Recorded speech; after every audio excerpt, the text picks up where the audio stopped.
Hello, it's Mara and my TOK presentation, which I have named Limit. For my RLS, I chose the game that US had against Thailand in the Women's World Cup in 2017.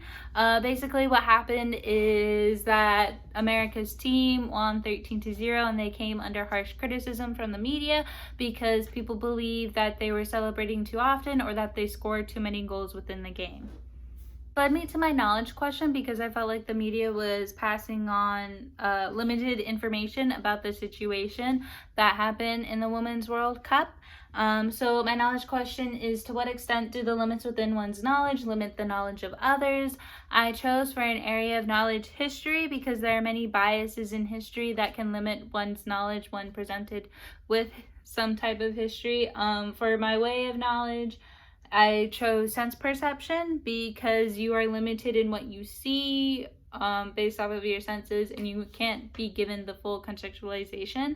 And then I also chose memory because memory can be faulty, but some people rely on it for like the retelling of history or children hearing their grandparents talk about like World War II and stuff. So on to the area of knowledge, which is history. My claim is that bias in recordings of history limit the information available and can sway the reader because biases limit the viewpoint that readers can, the information that readers can get based off of like what information was deemed relevant or how the situation seemed to the person who was writing the source or writing the history book. Example of this is Christopher Columbus in the American education system, because we're taught pretty early on that Christopher Columbus was a cool dude and that he helped discover America, but what we're not told is that he also helped kill millions of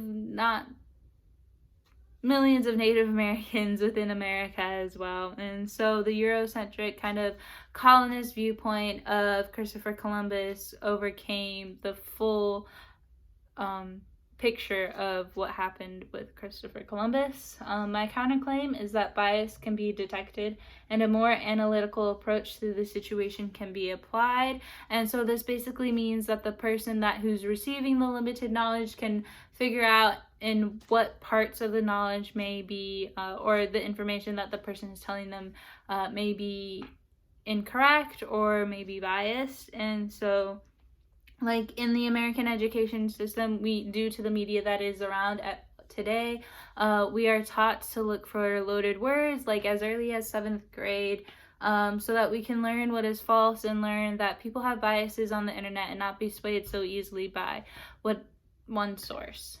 And so I came to the conclusion that while bias may limit the information available, a person can prevent becoming biased by viewing the situation analytically, because you can be presented moments of history based off of one source, but you need to analyze it in order to fully understand the situation or how the person perceives the situation. So on to sense perception. My claim was that sense perception cannot provide the full context of a situation because you can only learn so much from what another person saw.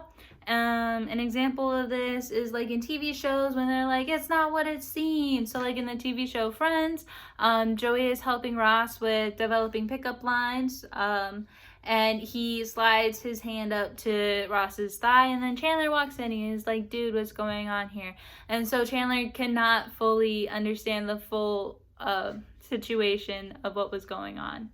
My counterclaim was that further analyzation of a situation using background knowledge can lead to a more correct conclusion of the situation. So again, relying on the other person to analyze the situation and analyze what another person is telling them based off of their senses to come to a more accurate conclusion about what was going on. So like, for example, when I tore my ACL before my surgery, my legs still hurt a lot, and so sometimes like during class and stuff I would need to take pain medication, and while some of my classmates be like, hey, she's popping pills, that's weird, others would be like, no, she's not popping pills, we know that her leg hurts, and that she's a responsible young adult and that she would only be taking the recommended amount of medication needed, if any medication at all. And so that led me to the conclusion that sense perception may not provide the full context of a situation, but when paired with background information and a deeper analysis and accurate understanding of the situation can be reached, because you need to contextualize the situation before you are able to fully understand it based off of your senses. Now to memory. My claim in memory was faults in memory prevent another from learning accurate information, which when retelling a memory to another person can lead to limits within the other person's knowledge. Example of this are eyewitness testimonies. There was a study done by Professor Margaret Berger in one of her classrooms where she had somebody rob her purse during her class, and then she asked her class, interviewed her class about what the person looked like, and their descriptions of the person varied. For example, for his height, some people said he was 5'6", and it ranged to about 6'2".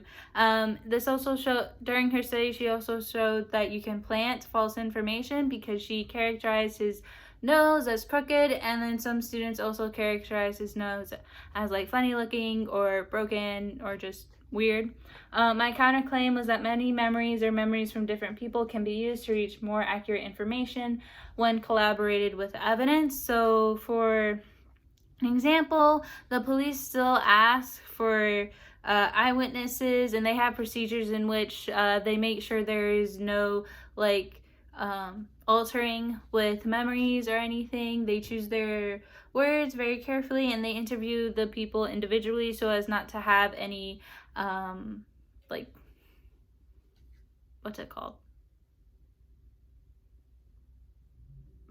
Interference with knowledge. But then also they still need evidence to prove that the person is guilty or that the crime did happen or something like that. So then that led me to the conclusion: with the aid of multiple accounts and evidence, faults in memory can be detected and accurate information can be drawn, because as long as the faults are checked, you can form a clear picture of the situation. Okay, to answer my knowledge question, to what extent do the limits within one's knowledge limit the knowledge of others? While initially a limit within others' knowledge can limit the knowledge of others, a person can correct this by analyzing the information given, by looking for bias, inaccuracies, contextualization, and by searching for evidence to disapprove/approve the information.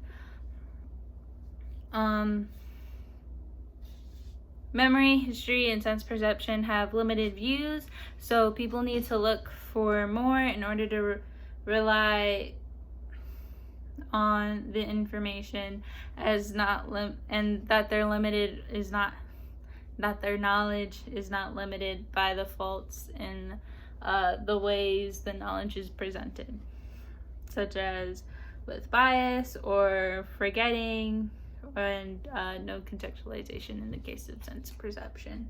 However, this answer relies heavily on people looking or researching, analyzing, and corroborating the information that they have received from the other person, but not many people do it because they're lazy, or they have limited resources. So like some people may not have the internet in which they can just search up one thing and get many different perspectives on it as we do. And then also people who trust heavily in other things such as the government, their family, or other people, and don't look up other sources to verify or go against the information they're presented from those sources. Okay, so how does this apply to the USA versus Thailand in the Women's World Cup? Well, it applies because at face value, the American team looks very bad because they're over celebrating while Thailand's team has not scored anything.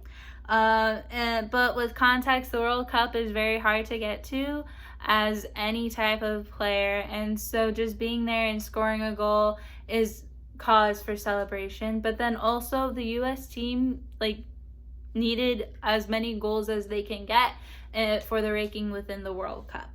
This also relates to the cultural appropriation in the movie Parasite, because contrastingly, it's a bad situation.